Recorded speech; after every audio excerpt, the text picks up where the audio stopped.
ਤੁਸੀਂ ਜੁੜੇ ਹੋ ਨਵਾਂ ਪੰਜਾਬ ਦੇ ਨਾਲ ਤੇ ਇਸ ਸ਼ੋਅ ਦੇ ਵਿੱਚ ਸਾਡੇ ਨਾਲ ਸੀਨੀਅਰ ਪੱਤਰਕਾਰ ਬਲਵਿੰਦਰ ਸਿੰਘ ਜੰਮੂ ਜੀ ਹਾਜ਼ਰ ਨੇ। ਜੰਮੂ ਜੀ ਸਵਾਗਤ ਹੈ ਜੀ ਆਇਆਂ ਨੂੰ। ਜੰਮੂ ਜੀ ਅੱਜ ਗੱਲ ਅਸੀਂ ਪੰਜਾਬ ਦੀ ਸਿਆਸਤ ਤੇ ਕਰ ਰਹੇ ਹਾਂ। ਪੰਜਾਬ ਦੀ ਸਿਆਸਤ ਜਿਹੜੀ ਕਿ ਹੁਣ 2024 ਦੇ ਵਿੱਚ ਦੁਬਾਰਾ ਫਿਰ ਗਰਮਾਉਣੀ ਹੈ।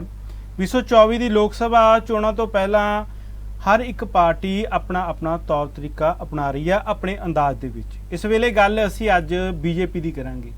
ਬੀਜੇਪੀ ਦੇ ਵੱਲੋਂ ਜਿਸ ਤਰ੍ਹਾਂ ਅਸੀਂ ਅੱਜ ਵੇਖਿਆ ਕਿ ਪਹਿਲਾਂ ਖਬਰਾਂ ਦੇ ਵਿੱਚ ਆਉਂਦਾ ਕਿ ਬੀਜੇਪੀ ਦੇ ਪੰਜਾਬ ਦੇ ਪ੍ਰਧਾਨ ਅਸ਼ਵਨੀ ਸ਼ਰਮਾ ਜਿਹੜਾ ਅਸਤੀਫਾ ਦਿੰਦੇ ਨੇ, ਉਸ ਤੋਂ ਬਾਅਦ ਇਹ ਜ਼ਿੰਮੇਵਾਰੀ ਜਿਹੜੀ ਸੁਨੀਲ ਜਾਖੜ ਨੇ ਜਿਹੜੇ ਕਿ ਕਾਂਗਰਸ ਦੇ ਵਿੱਚ ਪਹਿਲਾਂ ਵੱਡਾ ਚਿਹਰਾ ਸਨ, ਸੀਨੀਅਰ ਆਗੂ ਕਾਂਗਰਸ ਦੇ ਰਹਿ ਚੁੱਕੇ ਨੇ ਤੇ ਉਹ ਬੀਜੇਪੀ ਦੇ ਵਿੱਚ ਸ਼ਾਮਲ ਹੁੰਦੇ ਨੇ ਤੇ ਸੁਨੀਲ ਜਾਖੜ ਦੇ ਉੱਪਰ ਬੀਜੇਪੀ ਭਰੋਸਾ ਕਰਦੀ ਹੈ ਤੇ ਪੰਜਾਬ ਦਾ ਪ੍ਰਧਾਨ ਲਗਾ ਦਿੱਤਾ ਜਾਂਦਾ ਇਸ ਵੇਲੇ ਸੁਨੀਲ ਜਾਖੜ ਨੂੰ।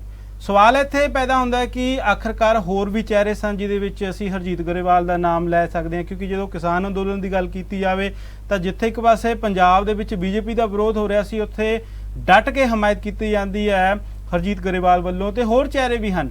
ਪਰ ਇੱਥੇ ਸਵਾਲ ਅਸੀਂ ਇਹ ਲੈ ਰਹੇ ਹਾਂ ਤੁਹਾਡੇ ਕੋਲੋਂ ਅੱਜ ਕਿ ਆਖਰਕਾਰ ਸੁਨੀਲ ਜਾਖੜ ਹੀ ਕਿਉਂ?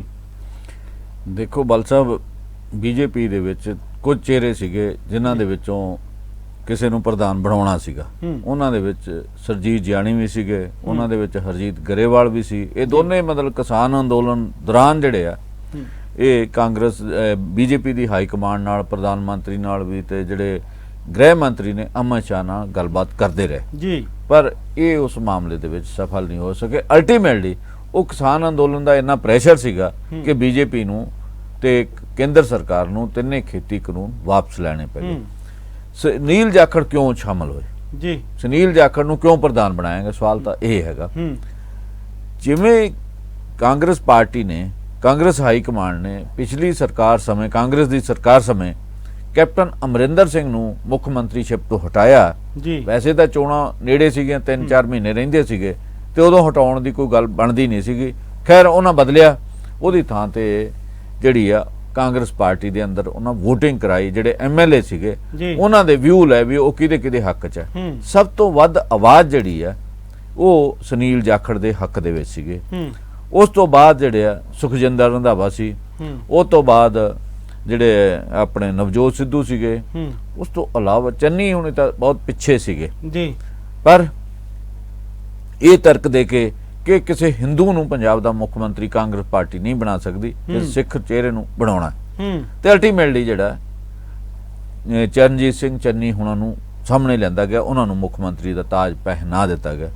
ਤੇ ਸੁਨੀਲ ਜਾਖੜ ਇਸ ਗੱਲ ਤੋਂ ਕਾਫੀ ਖਫਾ ਹੋਏ। ਉਹਨਾਂ ਨੇ ਕਾਫੀ ਬਿਆਨਬਾਜ਼ੀ ਜਿਹੜੀ ਆ ਕਾਂਗਰਸ ਪਾਰਟੀ ਦੇ ਖਿਲਾਫ ਕੀਤੀ। ਉਹਦੇ ਵਿੱਚ ਉਹਨਾਂ ਨੇ ਚੰਨੀ ਦੇ ਖਿਲਾਫ ਤਾਂ ਜ਼ੋਰਦਾਰ ਬਿਆਨਬਾਜ਼ੀ ਕੀਤੀ। ਅਲਟੀਮੇਟਲੀ ਉਹ ਬਿਆਨਬਾਜ਼ੀ ਕਰਦੇ ਜਿਹੜੇ ਆ ਕੈਪਟਨ ਅਮਰਿੰਦਰ ਸਿੰਘ, ਸੁਨੀਲ ਜਾਖੜ ਇਹ ਵਾਰੀ ਜਿਹੜੇ ਬੀਜੇਪੀ ਦੇ ਵਿੱਚ ਸ਼ਾਮਲ ਹੋ ਗਏ ਜੀ। ਉਸ ਤੋਂ ਇਲਾਵਾ ਕਈ ਹੋਰ ਆਗੂ ਵੀ ਸ਼ਾਮਲ ਹੋਏ। ਸੁਨੀਲ ਜਾਖੜ ਹੋਣਾ ਨਾਲ ਸਾਡੀ ਨਿੱਜੀ ਗੱਲਬਾਤ ਵੀ ਹੋਈ ਵੀ ਤੁਸੀਂ ਕਿਉਂ ਸ਼ਾਮਲ ਹੋਏ। ਉਹਨਾਂ ਦਾ ਇੱਕੋ ਹੀ ਸੀਗਾ ਵੀ ਜੋ ਵਰਤਾਅ ਉਹਨਾਂ ਨਾਲ ਕੀਤਾ ਗਿਆ ਉਹ ਠੀਕ ਨਹੀਂ ਕੀਤਾ ਗਿਆ। ਜੇ ਐਮਐਲਏ ਉਹਨਾਂ ਦੇ ਹੱਕ ਸੀ, ਉਹਨਾਂ ਨੂੰ ਚਾਹੁੰਦੇ ਸੀ ਤਾਂ ਉਹਨਾਂ ਨੂੰ ਬਣਾਇਆ ਜਾਣਾ ਚਾਹੀਦਾ ਸੀਗਾ। ਇਹ ਉਹਨਾਂ ਦਾ ਸਪਸ਼ਟ ਰਾਏ ਸੀ। ਇਸੇ ਤੋਂ ਦੁਖੀ ਹੋ ਕੇ ਜਿਹੜਾ ਉਹ ਗਏ। ਉਹਨਾਂ ਕਿਹਾ ਵੀ ਕਾਂਗਰਸ ਹਾਈ ਕਮਾਂਡ ਦੇ ਵਿੱਚ ਅੰਬਿਕਾ ਸੋਨੀ ਨੇ ਉਹਨਾਂ ਦਾ ਕੰਮ ਵਿਗਾੜਿਆ। ਉਹਨਾਂ ਨੇ ਇਹ ਲੌਜਿਕ ਦਿੱਤਾ, ਪਰ ਕਹਿੰਦਾ ਇਹ ਲੌਜਿਕ ਕੰਮ ਕਿਵੇਂ ਕਰ ਸਕਦਾ? ਫਿਰ ਤਾਂ ਡਾਕਟਰ ਮਨਮੋਹਨ ਸਿੰਘ ਕਦੇ ਵੀ ਦੇਸ਼ ਦੇ ਪ੍ਰਧਾਨ ਮੰਤਰੀ ਨਹੀਂ ਸੀ ਬਣਨੇ ਚਾਹੀਦੇ ਜੀ, ਨਹੀਂ ਸੀ ਉਹ ਬਣ ਸਕਦੇ। ਮਤਲਬ ਸਿੱਖਾਂ ਦੀ ਜਾਂ ਪੰਜਾਬੀਆਂ ਦੀ 2% ਹਾਰਡਲੀ ਵਸੋਂ ਹੈ ਹਿੰਦੁਸਤਾਨ ਦੇ ਵਿੱਚ ਤੇ ਉਹਨਾਂ ਨੂੰ ਬਣਾਇਆ ਗਿਆ। ਇਹ ਕਹਿੰਦਾ ਵੀ ਜਿਹੜਾ ਪੈਮਾਨਾ ਸੀਗਾ ਇਹ ਗਲਤ ਸੀਗਾ। ਇਸ ਕਰਕੇ ਉਹ ਅਲਟੀਮੇਟਲੀ ਦੁਖੀ ਹੋ ਕੇ ਉਹ ਹੌਲੀ ਬੀਜੇਪੀ ਤੇ ਸ਼ਾਮਲ ਹੋ ਗਏ ਜੀ। ਅਜੇ ਵੀ ਜਦੋਂ ਬੀਜੇਪੀ ਸ਼ਾਮਲ ਹੋਏ ਤਾਂ ਉਹਨਾਂ ਦਾ ਕੋਈ ਉਸ ਸਮੇਂ ਵੀ ਇਰਾਦਾ ਨਹੀਂ ਸੀਗਾ, ਪਰ ਜਦੋਂ ਹਾਈ ਕਮਾਂਡ ਨੂੰ ਮਿਲੇ ਬੀਜੇਪੀ ਦੇ ਨੇ, ਉਹਨਾਂ ਦਾ ਬੜਾ ਸਿਸਟਮੈਟਿਕ ਆ। ਉਹਨਾਂ ਜਾਂਦਿਆਂ ਦੇ ਉਹਨਾਂ ਦੇ ਗਲ ਦੇ ਵਿੱਚ ਜਿਹੜਾ ਬੀਜੇਪੀ ਵਾਲਾ ਜਿਹੜਾ ਪਟਕਾ ਉਹ ਪਾਇਆ ਤੇ ਉਸ ਤੋਂ ਬਾਅਦ ਫੋਟੋਆਂ ਹੋ ਗਈਆਂ। ਉਸ ਤੋਂ ਬਾਅਦ ਪਿੱਛੇ ਹਟਣ ਦਾ ਸਵਾਲ ਹੀ ਨਹੀਂ ਰਹਿ ਗਿਆ ਜੀ। ਤੇ ਬੀਜੇਪੀ ਜਿਹੜੀ ਹੈ ਇਸ ਵੇਲੇ ਡੈਸਪੀਰੇਟ ਹੈ ਤੀਜੀ ਵਾਰੀ ਕੇਂਦਰ ਦੇ ਵਿੱਚ ਸਰਕਾਰ ਬਣਾਉਣ ਲਈ। ਉਹਦੇ ਲਈ ਜੇ ਅਸੀਂ ਵੱਖ-ਵੱਖ ਥਾਵਾਂ ਦੇ ਉੱਪਰ ਦੇਖੀਏ, ਮਹਾਰਾਸ਼ਟਰ ਦੇ ਵਿੱਚ ਅੱਜ ਕੱਲ ਜੋ ਹੋ ਰਿਹਾ, ਐਨਸੀਪੀ ਨੂੰ ਜਿਵੇਂ ਤੋੜਿਆ ਭੰਨਿਆ ਗਿਆ ਜੀ, ਜਿਵੇਂ ਜਿਹੜੇ ਉੱਥੋਂ ਦੇ ਨੇਤਾ ਨੇ ਸ਼ਰਦ ਪਵਾਰ ਜੀ, ਉਹਨਾਂ ਦੇ ਭਤੀਜੇ ਅਜੀਤ ਪਵਾਰ ਨੂੰ ਅੱਗੇ ਲਿਆਂਦਾ ਗਿਆ। ਉਹਨਾਂ ਨੂੰ ਡਿਪਟੀ ਸੀਐਮ ਬਣਾਇਆ ਗਿਆ।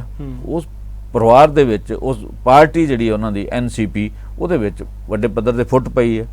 ਇਸੇ ਤਰੀਕੇ ਦਾ ਹੋਰ ਥਾਵਾਂ ਦੇ ਉੱਪਰ ਗੱਲਾਂ ਬਾਤਾਂ ਚੱਲ ਰਹੀਆਂ ਨੇ ਜੀ। ਤੇ ਜਿਹੜੀ BJP ਆ ਉਹ ਪੰਜਾਬ ਦੇ ਵਿੱਚ ਵੀ ਇਹੋ ਜਿਹੀਆਂ ਕੋਈ ਵੀ ਮੌਕਾ ਨਹੀਂ ਜਾਣ ਦੇਣੀ ਚਾਹੁੰਦੀ ਤੇ ਉਹ ਆਪਣਾ ਪੂਰਾ ਵਾਹ ਲਾ ਰਹੀ ਆ। ਤੇ ਉਹਦੇ ਵਿੱਚ ਉਹਨਾਂ ਨੇ ਦੇਖਿਆ ਕਿ ਸੁਨੀਲ ਜਾਖੜ ਜਿਹੜਾ ਇੱਕ ਚੰਗਾ ਚਿਹਰਾ ਨੇ, ਵਧੀਆ ਸੀਜ਼ਨਡ ਮਤਲਬ ਪੋਲੀਟੀਸ਼ੀਅਨ ਨੇ। ਉਹਨਾਂ ਦੀਆਂ ਕਦੇ ਜਦੋਂ ਪ੍ਰੈਸ ਨੋਟ ਆਉਂਦੇ ਹੁੰਦੇ ਸੀ ਉਹਦੇ ਵਿੱਚ ਕੌਮਾ ਬਿੰਦੀ ਵੀ ਬਦਲਣੀ ਨਹੀਂ ਸੀ ਪੈਂਦੀ ਹੁੰਦੀ, ਇਹਨੇ ਮਤਲਬ ਠੀਕ ਢੰਗ ਨਾਲ ਲਿਖਦੇ ਸੀਗੇ, ਮਤਲਬ ਆਪਣੀ ਗੱਲ ਜਿਹੜੀ ਉਹਨਾਂ ਨੂੰ ਸਟੀਕ ਢੰਗ ਨਾਲ ਕਹਿਣੀ ਆਉਂਦੀ ਹੈ। ਤੇ ਸਾਰੀਆਂ ਗਿਣਤੀਆਂ ਮਿਣਤੀਆਂ ਲਾ ਕੇ ਮਤਲਬ ਚਰਚਾ ਇਹ ਚੱਲਦਾ ਸੀ ਵੀ ਜਿਹੜੇ ਹੁਣੇ 4 ਮਹੀਨੇ ਪਹਿਲਾਂ ਆਏ ਆ ਜਾਂ 5 ਮਹੀਨੇ ਪਹਿਲਾਂ ਆਏ BJP ਸ਼ਾਮਲ ਹੋਏ, ਉਹਨਾਂ ਨੂੰ ਪ੍ਰਧਾਨ ਬਣਾਇਆ ਜਾ ਸਕਦਾ ਕਿ ਨਹੀਂ ਬਣਾਇਆ ਜਾ ਸਕਦਾ। ਉਹਨਾਂ ਨੂੰ ਪ੍ਰਧਾਨ ਬਣਾ ਦਿੱਤਾ ਗਿਆ। ਜਦੋਂ ਇਹ BJP ਸ਼ਾਮਲ ਹੋਏ ਉਦੋਂ ਵੀ ਇੱਕ ਗੱਲ ਇਹਨਾਂ ਨਾਲ ਕੀਤੀ ਗਈ ਕਿ ਤੁਸੀਂ ਰਾਜ ਸਭਾ 'ਚ ਜਾਣਾ ਚਾਹੁੰਦੇ। ਉਹਨਾਂ ਕਿਹਾ ਮੈਂ ਇਸ ਪਰਪਸ ਲਈ ਆਇਆ ਹੀ ਨਹੀਂ।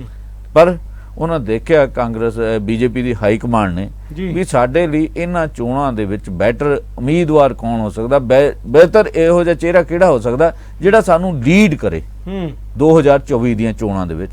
ਉਹਦੀਆਂ ਸਾਰੀਆਂ ਗਿਣਤੀਆਂ ਮਿਣਤੀਆਂ ਲਾਈਆਂ ਗਈਆਂ। ਉਹਨਾਂ ਗਿਣਤੀਆਂ ਮਿਣਤੀਆਂ ਜਮਾਂ ਘਟਾਓ ਜਿਹੜੇ ਕਰਦੇ ਹੁੰਦੇ ਸਿਆਸਤਦਾਨ, ਉਹਦੇ ਵਿੱਚ ਸੁਨੀਲ ਜਾਖੜ ਹੋਣੀ ਸਭ ਤੋਂ ਟੌਪ ਤੇ ਜਿਹੜੇ ਆਏ ਜੀ। ਇਸ ਕਰਕੇ ਉਹਨਾਂ ਨੇ ਜਿਹੜੀ BJP ਪੰਜਾਬ ਦੀ ਕਮਾਂਡ ਆ ਉਹਨਾਂ ਨੂੰ ਸੌਂਪ ਦਿੱਤੀ। ਇਹਦੇ ਨਾਲ BJP ਨੂੰ ਇਹ ਵੀ ਹੈਗਾ ਕਿ ਕੁਝ ਹੋਰ ਕਾਂਗਰਸ ਆਗੂ ਜਿਹੜੇ ਆ ਉਹ BJP ਦੇ ਵਿੱਚ ਸ਼ਾਮਲ ਹੋ ਸਕਦੇ ਆ। ਉਹਨਾਂ ਦੇ ਵਿੱਚ 2 MP ਦਾ ਨਾਂ ਅਕਸਰ ਹੀ ਚਰਚਾ ਹੁੰਦੀ ਰਹੀ ਹੈ। ਮਾਝੇ ਤੋਂ ਨੇ ਦੋਨੇ, ਉਹਨਾਂ ਬਾਰੇ ਚਰਚਾ ਹੁੰਦੀ ਰਹਿੰਦੀ ਆ ਕਿ ਉਹ ਵੀ BJP ਦੇ ਵੱਲ ਨੂੰ ਜਾ ਸਕਦੇ ਜਿਹੜੇ ਸੁਨੀਲ ਜਾਖੜ ਜੀ ਦੇ ਕਰੀਬੀ ਨੇ। ਹਾਂਜੀ, ਸੁਨੀਲ ਜਾਖੜ ਦੇ ਜਾਂ ਜਿਹੜੀ ਸਿਚੁਏਸ਼ਨ ਬਣੀ ਹੋਈ ਹੈ ਕਾਂਗਰਸ ਪਾਰਟੀ ਦੀ ਪੰਜਾਬ ਦੀ ਜਿਹੜੀ ਲੀਡਰਸ਼ਿਪ ਹੈ ਉਹਦਾ ਅਜੇ ਜਿਹੜਾ ਨਾ ਕੋਈ ਉਸ ਕਿਸਮ ਦਾ, ਭਾਵੇਂ ਕਿ ਰਾਜਾ ਵੜਿੰਗ ਲਾਇਆ ਉਹਨਾਂ ਨੇ ਪ੍ਰਧਾਨ ਲਾਇਆ, ਉਹ ਕਾਫੀ ਤੇਜ਼ੀ ਨਾਲ ਕੰਮਕਾਜ ਵੀ ਕਰਨ ਦੀ ਕੋਸ਼ਿਸ਼ ਕਰ ਰਿਹਾ ਹੈ। ਦੂਜੇ ਪਾਸੇ LOP ਆ ਪ੍ਰਤਾਪ ਸਿੰਘ ਬਾਜਵਾ, ਉਹ ਵਿਧਾਨ ਸਭਾ ਦੇ ਅੰਦਰ ਉਹਨਾਂ ਦਾ ਚੰਗੀ ਕਾਰਗੁਜ਼ਾਰੀ ਹੈਗੀ ਆ। ਪਰ ਅਜੇ ਵੀ ਜਿਹੜਾ ਕਾਂਗਰਸ ਪਾਰਟੀ ਦਾ ਉਹ ਜਿਹੜਾ ਢੰਗ ਤਰੀਕਾ ਨਹੀਂ ਬਣ ਸਕਿਆ, ਉਹ ਛੱਪਾ ਨਹੀਂ ਬਣ ਸਕਿਆ ਜਿਹਦੇ ਨਾਲ ਉਹ ਆਉਣ ਵਾਲੀਆਂ ਚੋਣਾਂ ਦੇ ਵਿੱਚ ਤਗੜੀ ਕਾਰਗੁਜ਼ਾਰੀ ਦਿਖਾ ਸਕਣ। ਏਕਤਾ ਦੀ ਘਾਟ ਮਹਿਸੂਸ ਹੋ ਰਹੀ ਹੈ। ਪਰ ਇਹਦੇ ਵਿੱਚ ਜਿਹੜੀ BJP ਦੀ ਲੀਡਰਸ਼ਿਪ ਚਾਹੁੰਦੀ ਹੈ ਕਿ ਹੋਰ ਕਾਂਗਰਸ ਪਾਰਟੀ ਦੇ ਵਿੱਚ ਭੰਨ ਤੋੜ ਕੀਤੀ ਜਾਵੇ।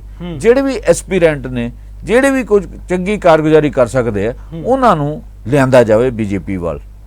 ਇਹ ਰਣਨੀਤੀ ਜਿਹੜੀ ਜੰਮੂ ਜੀ ਇੱਥੇ ਵੀ ਲੱਗ ਰਿਹਾ ਵੀ MP ਦੀ ਜਿਹੜੀ ਇਲੈਕਸ਼ਨ ਹੈ ਤੇ ਉਹਦੇ ਵਿੱਚ ਸ਼ਾਇਦ ਜਿਹੜਾ ਬਤੌਰ MP ਜਿਹੜੀ ਇਲੈਕਸ਼ਨ BJP ਵੱਲੋਂ ਵੀ ਇਹ ਸਿੱਧਾ ਸੁਨੀਲ ਜਾਖੜ ਲੜ ਸਕਦੇ ਨੇ। ਤੁਹਾਨੂੰ ਲੱਗ ਰਿਹਾ ਇਹ? ਦੇਖੋ, ਆਮ ਤੌਰ ਤੇ ਜਿਹੜਾ ਪਾਰਟੀਆਂ ਦਾ ਤੌਰ ਤਰੀਕਾ, ਉਹ ਜਿਹੜਾ ਸਟੇਟ ਪ੍ਰੈਜ਼ੀਡੈਂਟ ਆ ਉਹਨਾਂ ਨੂੰ ਘੱਟ ਚੋਣ ਲੜਾਉਂਦੇ ਆ। ਉਹਨਾਂ ਨੂੰ ਮੁੱਖ ਤੌਰ ਤੇ ਕੰਪੇਨ ਲਈ ਰੱਖਦੇ ਆ ਵੀ ਤੁਸੀਂ ਸਾਰੇ ਕੰਮਕਾਜ ਦੇਖਣੇ ਵੀ ਕਿਵੇਂ ਕੰਪੇਨ ਵਧੀਆ ਹੋਵੇ, ਕਿਵੇਂ ਨਤੀਜੇ ਵਧੀਆ ਕੱਢੇ ਜਾਣ। ਸੁਨੀਲ ਜਾਖੜ ਨੂੰ ਇਸੇ ਕੰਮ ਤੇ ਰੱਖਣਗੇ। ਦੂਜਾ ਜਿਹੜਾ ਸੁਨੀਲ ਜਾਖੜ ਹੋਣੀ ਆ, ਉਹ ਇੱਕ ਟਕਸਾਲੀ ਕਾਂਗਰਸੀ ਪਰਿਵਾਰ ਆ। ਉਹਨਾਂ ਦੇ ਪਿਤਾ ਜਿਹੜੇ ਆ ਲੋਕ ਸਭਾ ਦੇ ਸਪੀਕਰ ਵੀ ਰਹੇ, ਬਲਰਾਮ ਜਾਖੜ ਹੋਣੀ। ਉਹਨਾਂ ਦਾ ਲੰਮਾ ਕੱਦ ਕਾਠ ਸੀਗਾ ਤੇ ਉਹ ਕੇਂਦਰੀ ਮੰਤਰੀ ਵੀ ਰਹੇ ਕੇਂਦਰ ਸਰਕਾਰ ਦੇ ਵਿੱਚ।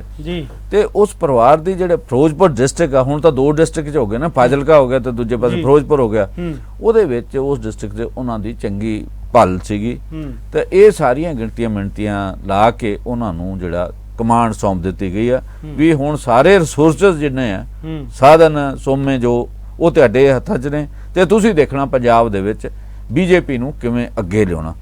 ਇੱਕ ਗੱਲ ਤਾਂ ਇਮੀਡੀਏਟ 2024 ਦੀਆਂ ਚੋਣਾਂ, BJP ਇੱਥੇ ਰੁਕਣ ਵਾਲੀ ਨਹੀਂਗੀ। BJP ਉਹ ਤੋਂ ਅੱਗੇ ਜਿਹੜੀਆਂ ਵਿਧਾਨ ਸਭਾ ਚੋਣਾਂ ਹੋਣਗੀਆਂ ਜਾਂ ਪੰਜਾਬ ਦੇ ਵਿੱਚ ਨਿਗਮਾਂ ਦੀਆਂ ਚੋਣਾਂ ਹੋਈਆਂ, ਉਹ ਸਾਰਿਆਂ ਪਾਸੇ ਜਿਹੜਾ ਆਪਣੀ ਜ਼ੋਰ ਜਮਾਈ ਕਰੇਗੀ, ਜ਼ੋਰ ਲਾਏਗੀ ਵੀ ਕਿਵੇਂ ਅਸੀਂ ਪੰਜਾਬ ਦੇ ਵਿੱਚ ਬਿਹਤਰ ਢੰਗ ਨਾਲ ਪ੍ਰਦਰਸ਼ਨ ਕਰ ਸਕਦੇ ਹਾਂ। ਤੋ ਇਸ ਕਰਕੇ ਸੁਨੀਲ ਜਾਖੜ ਹੋਣਾ ਦੇ ਉੱਪਰ ਉਹਨਾਂ ਦਾ ਪੱਤਾ ਖੇਡਿਆ ਵੀ ਸੁਨੀਲ ਜਾਖੜ ਹੋਣਾ ਦੀ ਜਿਹੜੀ ਕਾਰਗੁਜ਼ਾਰੀ ਆ ਉਹ ਵਧੀਆ ਹੋ ਸਕਦੀ ਤੇ ਸਾਨੂੰ ਜਿਹੜਾ ਲੋਕ ਸਭਾ ਚੋਣਾਂ ਦੇ ਵਿੱਚ ਇਹ ਜਿਹੜਾ ਸਾਨੂੰ ਕਾਮਯਾਬੀ ਮਿਲ ਸਕਦੀ। ਨਾਲ ਇਹ ਵੀ ਚਰਚਾ ਚੱਲ ਰਹੀ ਹੈ ਕਿ ਜਿਹੜੀ ਆ BJP ਤੇ ਉਹਨਾਂ ਦਾ ਸ਼੍ਰੋਮਣੀ ਅਕਾਲੀ ਦਲ ਨਾਲ ਦੁਬਾਰਾ ਫੇਰ ਗੱਠਜੋੜ ਹੋ ਸਕਦਾ ਹੈ। ਕਾਫੀ ਦਿੱਲੀ ਦੀ ਜਿਹੜੀ ਹਵਾ, ਦਿੱਲੀ ਦੇ ਜਿਹੜੇ ਰਾਜਨੀਤਿਕ ਗਲਿਆਰੇ ਆ, ਉਹਨਾਂ ਦੇ ਵਿੱਚ ਇਹ ਗੱਲ ਚੱਲ ਰਹੀ ਹੈ ਵੱਡੇ ਪੱਧਰ ਦੇ ਉੱਪਰ ਵੀ ਇਹ ਸਮਝੌਤਾ ਹੋ ਗਿਆ ਇਹ ਵੀ ਆ ਰਿਹਾ ਵੀ ਸੀਟਾਂ ਦੀ ਵੰਡ ਦੀ ਵੀ ਗੱਲ ਜਿਹੜੀ ਹੈ ਲੋਕ ਸਭਾ ਦੀ ਹੋ ਰਹੀ ਹੈ ਵੀ 8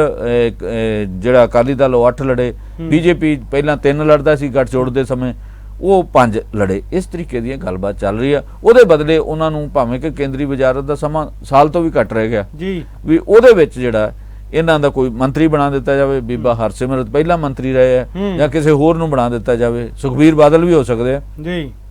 ਸੋ ਇਸ ਤਰੀਕੇ ਦੀਆਂ ਗਿਣਤੀਆਂ ਮਿੰਟੀਆਂ ਚੱਲ ਰਹੀਆਂ ਨੇ। ਤੇ ਜੇ ਇਹ ਗੱਠਜੋੜ ਬਣਦਾ ਹੈ ਤਾਂ ਇਹ ਗੱਠਜੋੜ ਜਿਹੜਾ ਚੰਗੀ ਤਗੜੀ ਚੁਣੌਤੀ ਦੇਣ ਦੇ ਸਮਰੱਥ ਹੋਏਗਾ।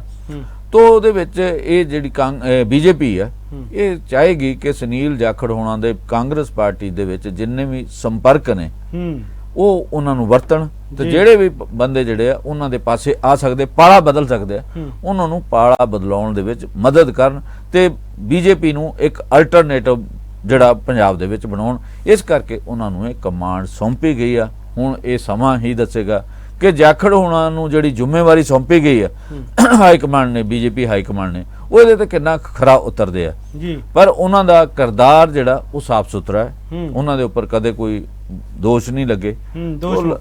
ਦੋਸ਼ ਮਤਲਬ ਉਹ ਸਾਫ਼ ਸੁਥਰੇ ਦਾਮਨ ਦੇ ਆਗੂ ਨੇ, ਤੇ ਇਸੇ ਕਰਕੇ ਉਹਨਾਂ ਦੇ ਉੱਪਰ ਇਹ ਖੇਡਿਆ ਗਿਆ। ਤੇ ਲੱਗਦਾ ਕਿ ਉਹ ਬੀਜੇਪੀ ਦੀ ਬਿਹਤਰ ਕਾਰਗੁਜ਼ਾਰੀ ਲਈ ਜਿਹੜੇ ਯਤਨ ਕਰਨਗੇ। ਹੁਣ ਤਾਂ ਉਹਨਾਂ ਦਾ ਸਾਰਾ ਸਮਾਂ ਜਿਹੜਾ ਉਹ ਇਸੇ ਕੰਮ ਲਈ ਹੋਏਗਾ ਕਿ ਬੀਜੇਪੀ ਨੂੰ ਬਿਹਤਰ ਜਿਹੜਾ ਉਹ ਕਿਵੇਂ ਨਤੀਜੇ ਦਿੰਦੇ ਆ, ਤੇ ਹਾਈ ਕਮਾਂਡ ਦੀਆਂ ਜਿਹੜੀਆਂ ਆਸਾਂ ਨੇ, ਆਸ਼ਾਵਾਂ ਨੇ, ਉਹਨਾਂ ਤੇ ਕਿਵੇਂ ਖਰੇ ਉਤਰਦੇ।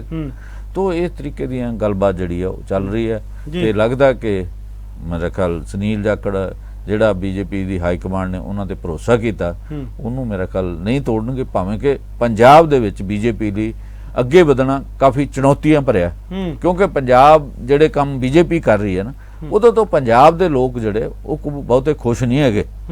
ਤੇ ਨੈਚੁਰਲੀ ਪੰਜਾਬ ਦੇ ਲੋਕ ਜਿਹੜੇ ਆ ਐਂਟੀ ਦਿੱਲੀ ਜਿਹੜਾ ਇੱਕ ਰੁਝਾਨ ਪੰਜਾਬ ਦੇ ਵਿੱਚ ਹੈਗਾ। ਤੋ ਇਸ ਕਰਕੇ ਪੰਜਾਬ ਦੇ ਵਿੱਚ ਉਹ ਐਂਟੀ ਦਿੱਲੀ ਜਿਹੜਾ ਰੁਝਾਨ ਹੈ, ਕਿਉਂਕਿ ਬੀਜੇਪੀ ਪਾਰਟੀ ਜਿਹੜੀ ਹੈ, ਜਿਹੜੀ ਸਰਕਾਰ ਹੈ, ਉਹ ਇਹੋ ਜਿਹੇ ਫੈਸਲੇ ਲੈਂਦੀ ਰਹਿੰਦੀ ਹੈ। ਜਿਵੇਂ ਰੂਰਲ ਡਿਵੈਲਪਮੈਂਟ ਦਾ ਮਾਮਲਾ ਹੈਗਾ, ਉਹ ਕੇਂਦਰ ਸਰਕਾਰ ਨੇ ਬੰਦ ਕਰਤਾ। ਇਸੇ ਤਰੀਕੇ ਨਾਲ ਹੋਰ ਕਈ ਜਿਹੜੀਆਂ ਚੀਜ਼ਾਂ ਬੰਦ ਕੀਤੀਆਂ ਹੋਈਆਂ। ਮਾਰਕੀਟ ਫੀਸ ਆ ਉਹ ਘਟਾ ਦਿੱਤੀ ਗਈ ਹੈ। ਪੰਜਾਬ ਬਾਰਡਰ ਸਟੇਟ ਹੋਣ ਕਰਕੇ ਕੋਈ ਸਹੂਲਤ, ਕੋਈ ਪੈਕੇਜ ਨਹੀਂ ਦਿੱਤਾ। ਮਤਲਬ ਇਹ ਜਿਹੜੀਆਂ ਗੱਲਾਂ ਜਿਹੜੀਆਂ ਬੀਜੇਪੀ ਦੇ ਖਿਲਾਫ ਜਾਂਦੀਆਂ ਨੇ, ਇਹਨਾਂ ਗੱਲਾਂ ਨੂੰ ਜਿਹੜੇ ਸੁਨੀਲ ਜਾਖੜ ਹੋਣੀ ਉਹ ਕਿਵੇਂ ਤੋੜਨਗੇ? ਕੀ ਉਹਨਾਂ ਨੂੰ ਅੱਗੇ ਲਾਉਣ ਨਾਲ ਜਿਹੜੀ ਕੇਂਦਰ ਸਰਕਾਰ ਆ ਪੰਜਾਬ ਨੂੰ ਕੋਈ ਪੈਕੇਜ ਦੇ ਸਕਦੀ ਹੈ, ਪੰਜਾਬ ਲਈ ਕੋਈ ਵੱਡੀ ਗੱਲ ਕਰ ਸਕਦੀ ਹੈ, ਜਿਹਨੂੰ ਲੈ ਕੇ ਸੁਨੀਲ ਜਾਖੜ ਜਿਹੜੇ ਲੋਕਾਂ 'ਚ ਅਗਲੀਆਂ ਚੋਣਾਂ 'ਚ ਜਾਣ? ਇਹ ਦੇਖਣਾ ਹੋਏਗਾ। ਇਹ ਆਸ਼ਾਵਾਂ ਜਿਹੜੀਆਂ ਉਹਨਾਂ ਦੇ ਉੱਪਰ ਲਾਈਆਂ ਗਈਆਂ ਉਹ ਤਾਂ ਹੀ ਸਫਲ ਹੋ ਸਕਣਗੀਆਂ ਜੇ ਕੇਂਦਰ ਸਰਕਾਰ ਪੰਜਾਬ ਨੂੰ ਸਰਹੱਦੀ ਸੂਬਾ ਸਮਝਦੇ ਹੋਏ ਇੱਥੋਂ ਦੀਆਂ ਲੋੜਾਂ, ਇੱਥੋਂ ਦੇ ਜਿਹੜੇ ਮਸਲੇ ਨੇ, ਉਹਨਾਂ ਨੂੰ ਹੱਲ ਕਰਨ ਦੇ ਵਿੱਚ ਕੋਈ ਪਹਿਲ ਕਦਮੀ ਕਰੇਗੀ। ਜੇ ਨਹੀਂ ਕਰੇਗੀ ਤਾਂ ਫਿਰ ਨਤੀਜੇ ਕੋਈ ਬੜੇ ਅੱਛੇ ਨਹੀਂ ਆਉਣਗੇ। ਜੇ ਪੰਜਾਬ ਦੇ ਬਾਰੇ ਕੋਈ ਅੱਛੇ ਕਦਮ ਚੁੱਕੇਗੀ ਤਾਂ ਹੀ ਕੋਈ ਨਾ ਕੋਈ ਸਫਲਤਾ ਮਿਲ ਸਕਦੀ ਹੈ, ਚੰਗੀ ਕਾਰਗੁਜ਼ਾਰੀ ਜਿਹੜੀ ਹੋ ਸਕਦੀ ਹੈ। ਪਿਆਰੇ ਦਰਸ਼ਕੋ, ਜੰਮੂ ਜੀ ਨੇ ਦੱਸਿਆ ਕਿ ਕੀ ਕਾਰਨ ਰਹੇ ਨੇ ਕਿ ਸੁਨੀਲ ਜਾਖੜ ਨੂੰ ਕਿਉਂ ਹੀ ਚੁਣਿਆ ਗਿਆ, ਤੇ ਨਾਲ ਦੀ ਨਾਲ ਜੰਮੂ ਜੀ ਨੇ ਇਹ ਵੀ ਵਿਸਥਾਰ ਕੀਤਾ ਕਿ ਸੁਨੀਲ ਜਾਖੜ ਨੂੰ ਕਿਹੜੀਆਂ ਚੁਣੌਤੀਆਂ ਦਾ ਸਾਹਮਣਾ ਕਰਨਾ ਪਵੇਗਾ, ਪੰਜਾਬ ਦੇ ਵਿੱਚ ਲੋਕਾਂ ਦਾ ਵਿਸ਼ਵਾਸ ਜਿੱਤਣ ਲਈ ਕਿੰਨੀਆਂ ਔਕੜਾਂ ਆਉਣਗੀਆਂ, ਤੇ ਬੀਜੇਪੀ ਦੇ ਜਿਹੜੇ ਇਰਾਦੇ ਨੇ ਉਹਨਾਂ ਦੇ ਉੱਪਰ ਕਿੰਨਾ ਕੁ ਸੁਨੀਲ ਜਾਖੜ ਖਰਾ ਉਤਰਦੇ ਨੇ। ਇਹ ਆਉਣ ਵਾਲੇ ਸਮੇਂ ਦੇ ਵਿੱਚ ਹੀ ਪਤਾ ਲੱਗੇਗਾ, ਤੇ ਆਉਣ ਵਾਲੇ ਸਮੇਂ ਦੇ ਵਿੱਚ ਇਸੇ ਤਰ੍ਹਾਂ ਦੀ ਵਿਚਾਰ ਚਰਚਾ ਤੇ ਅਪਡੇਟ ਤੁਹਾਡੇ ਤੱਕ ਪਹੁੰਚਾਉਂਦੇ ਰਹਾਂਗੇ। ਜੁੜੇ ਰਹੋ ਨਵਾਂ ਪੰਜਾਬ ਦੇ ਨਾਲ। ਜੰਮੂ ਜੀ ਧੰਨਵਾਦ, ਸਤਿ ਸ਼੍ਰੀ ਅਕਾਲ।